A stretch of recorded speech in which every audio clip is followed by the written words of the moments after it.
A gente sabe que a natureza tem uma capacidade de se curar que é impressionante. Mas e quando o dano é causado por uma pessoa?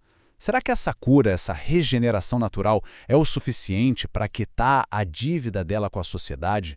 É exatamente essa questão que está bem no coração do direito ambiental que a gente vai desvendar hoje. Olhem só essa imagem.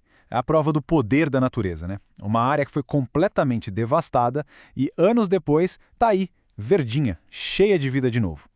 Mas isso levanta uma pergunta que é central para a nossa conversa. Se alguém causou aquela destruição lá no começo e a natureza por conta própria deu um jeito e consertou tudo, a justiça foi realmente feita? A pessoa que causou o dano está livre de qualquer responsabilidade? E para a gente entender essa questão a fundo, nada melhor que um caso real. E um caso bem recente do Superior Tribunal de Justiça, o STJ, que colocou exatamente essa dúvida à prova. Vamos ver no que deu. Então vamos aos fatos. O caso é o Recurso Especial, ou RESP, 2062.732. O que aconteceu foi o seguinte. Lá em 2008, um proprietário de terras, o Edson Martins Teixeira, desmatou ilegalmente 1,5 hectares. E o pior, isso foi dentro do Parque Nacional da Serra da Bocaina, uma área de proteção integral, ou seja, um dano claríssimo num lugar que deveria ser intocável. E foi aí que o conflito começou para valer. De um lado, o Ministério Público Federal batendo o pé dizendo: não basta só recuperar não, o responsável tem que apresentar um plano de recuperação e pagar uma indenização em dinheiro. Já do outro lado, as instâncias mais baixas, os primeiros tribunais que julgaram, falaram o seguinte: peraí, a área está se curando sozinha, a natureza está dando conta do recado, então não precisa de mais nada, nem de multa. Basicamente, caso encerrado. E essa decisão não veio do nada, não. Ela foi baseada num laudo técnico do ICMBio, de 2021. E o laudo era bem direto. Dizia que a área apresentava um bom estado de regeneração natural e recomendava deixar a vegetação se recuperar naturalmente como vem ocorrendo, sem intervenções. Com um laudo desses, o argumento parecia bem sólido, né? Só que o Ministério Público não se deu por vencido e levou o caso para cima, para a mais alta Corte Civil do Brasil, o STJ. E lá no STJ, bom, a coisa não foi tão simples. O tema dividiu os ministros, o que já mostra como a questão é complexa. No fim das contas, o veredito saiu em fevereiro de 2026. A maioria dos ministros votou para negar o recurso do Ministério Público. Ou seja, mantiveram a decisão de que a regeneração natural era suficiente. Pareceu o fim da linha para o caso. Mas a decisão não foi unânime. É aqui que a história tem uma virada de chave, porque teve um voto divergente, o da ministra Regina Helena Costa, que foi, fundamental. Ela jogou uma pergunta na mesa que mudou completamente o jogo. Ok, a floresta está voltando, mas e o dano que aconteceu enquanto ela não estava lá? E todos esses anos em que a sociedade ficou sem aquela floresta? Isso não conta? E essa pergunta da ministra nos força a olhar para algo que muitas vezes passa batido: os custos ocultos de um ambiente que está se recuperando. Não é só sobre a foto bonita do depois, é sobre tudo o que foi perdido nesse meio tempo. E para isso, existe um conceito jurídico-chave: o dano interino. O que é isso? Pensa assim, é a perda temporária de todos os benefícios que aquele ecossistema nos dava de graça.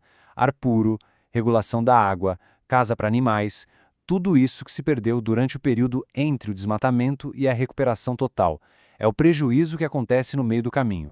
E para complicar um pouquinho, mas é importante, a lei reconhece dois tipos de danos que não são tão óbvios. O dano interino, que a gente acabou de ver, é essa perda temporária. Mas também existe o dano residual. Esse é ainda mais sério. São as cicatrizes permanentes, sabe? Aquilo que não volta mais, mesmo que a floresta cresça de novo. Tipo a extinção de uma planta ou um bicho que só existia ali.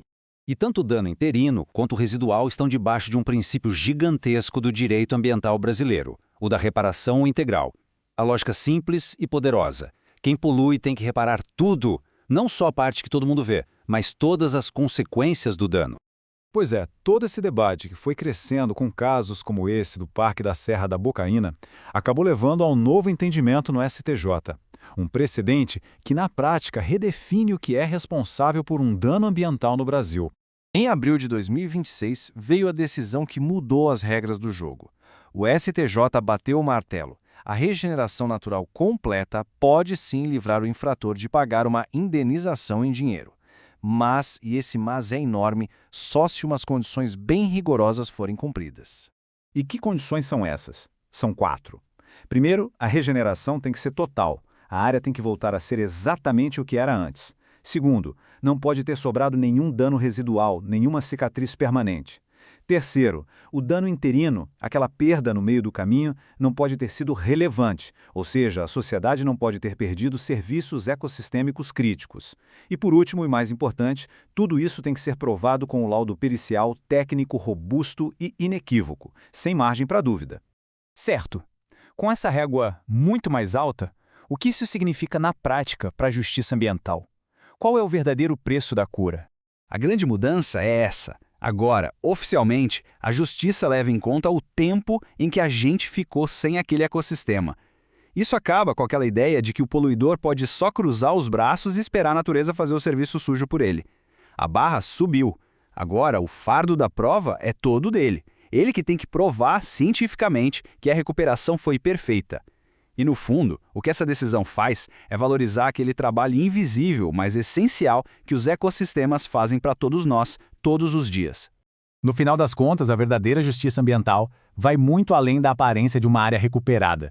Trata-se de colocar na balança o valor de tudo que foi perdido e que a sociedade inteira deixou de ter durante todo o longo caminho da recuperação. Isso tudo nos deixa com a reflexão final, né? Se a própria cura da natureza tem um preço, como é que a gente decide, afinal, quando a dívida de quem causou o estrago foi paga por completo? Essa é a pergunta de milhões que vai continuar desafiando nossos tribunais e a nossa sociedade.